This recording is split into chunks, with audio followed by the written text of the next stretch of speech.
all over this country. We need to get rid of the stand your ground laws all over the country. We need to see the Justice Department go into Florida and take over the Zimmerman case. There's things we need right now in other places, but I'm also here because we need to make changes in New York City. The use of stop and frisk here is fundamentally hurting communities all over the city.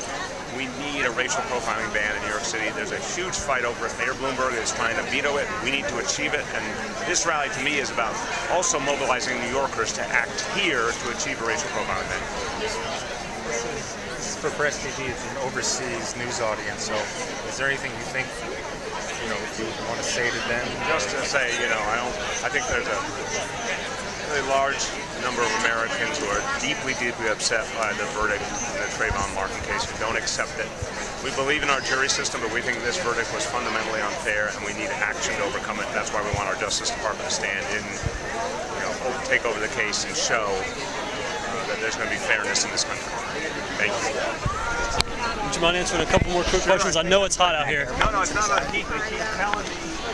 So, just a couple questions. Yeah. You caught President Obama's remarks yesterday. Yes. He seemed very powerful. He spoke very personally to the case. He also, however, seemed to be managing expectations about the Justice Department taking up the case. He said we have to have, I think the term he used was reasonable expectations, and that this is a state and local law enforcement issue. So if the Justice Department decides not to pursue hate crimes or civil rights charges, where does this movement need to go from here in your view? First, this movement needs to demand that the Justice Department act. I don't think the Justice Department lives in some, ivory tower. I think we have to demand action by the Justice Department. Everything I understand about the law and what's happened here, they have the power to bring civil charges, and they need to. Second, we need the Justice Department and the administration to act against the stand your ground laws all over the country. Okay, I want to get to stand your ground. Oh, go ahead, sorry. Third, here in New York City, just to make it local, we need to achieve a racial profiling ban. That's something we can do locally.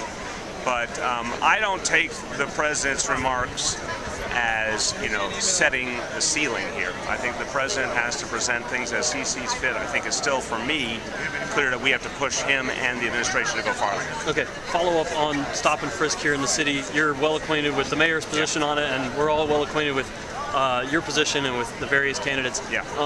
What do you propose for communities that are beset by crime, that are majority minority, that are majority black and Hispanic, where most of the violence is taking place by young African Americans and young Hispanic males? What do you say to a police officer who goes into that neighborhood? Do we just need to get rid of stop and frisk completely? I've said very, very clearly, there is a constitutional way to use stop and frisk, but it would be much rarer than it's being used now. Okay. And the current use of stop and frisk is undermining the relationship between police and community.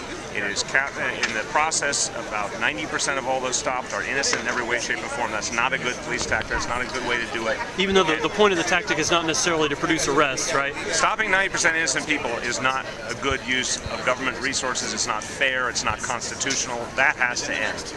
Going after suspects is appropriate. So not until after they committed a crime? No, going after suspects is appropriate. Going after hot spots where there's gang activity is appropriate. But the overuse is inappropriate. I gotta go. Okay. Thank you so much. I appreciate it. I'm sorry.